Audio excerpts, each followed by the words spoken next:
I think that especially when you think about black men being blamed for all kinds of things, it's like, what are we talking about? One, black men voted for Democrats at high numbers. Barely you saw a drop in those numbers. And two, let's stop talking about black men like they're dramatically different. At the end of the day, we want to be empowered to work, to put food on our table, to put a roof over our heads, and make sure that our kids have better opportunities than we had. I mean, that's really the American dream.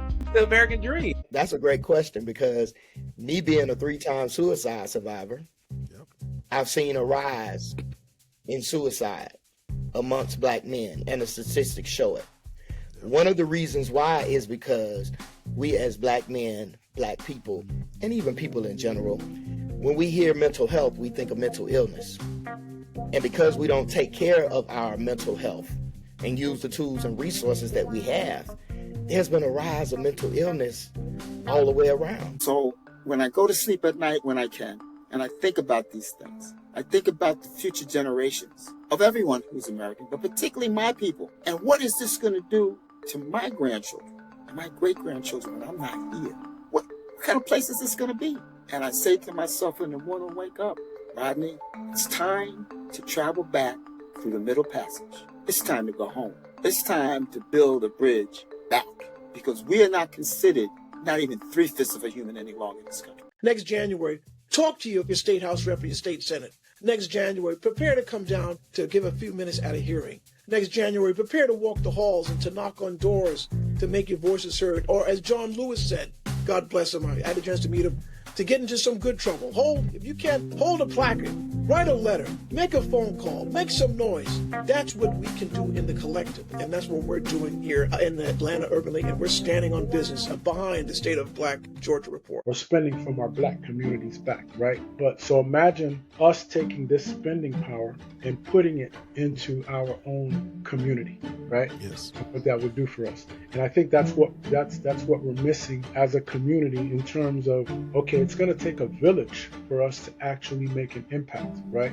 And we cannot underestimate the power of our spending. Absolutely. There's something about going back to see where we come from in order to figure out the trajectory of where we're going. And not only look back to see what we have proclivities and tendencies come from, but how we can reshape the trajectory of our families. Some things we got to break generationally, because our great-granddaddy was an alcoholic and daddy was an alcoholic, and he beat mama, and all the men on this side of my family have been divorced, and none of us have been to college. You know, there are things that generationally we have to break, but there are things we ought to hold on to as well. Yes. If you're not in the land use plan and 7 people show up, 7 people have guided your destiny. So when it comes down to you building something, and you jump up and say, oh, you can't put that there. I don't like that. Well, where were you when the meeting was going on? Maybe we could have done something a little different had we had your input. People have got to start getting up and be a part of government. This whole thing about, well, they're going to do what they want anyway, that does not apply all the time. They should never do what they want. So it's going to be really good, I think, to see where this organization started and to see where we're at now. It's mind-blowing.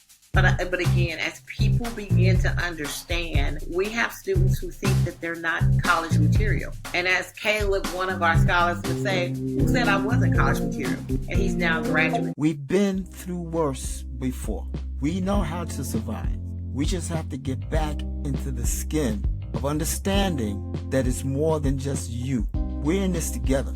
And we have to begin to think as a tribe. We have to begin to think, well, they're not just after Brother Butler or Brother Fryer, they're after all of us. So we got to get our act together in solidarity, and our attitude towards one another has to change in this community for us to be successful. Hey, family. Check us out on Spotify or wherever you get your podcasts. Do you have a show idea or want to be on the show?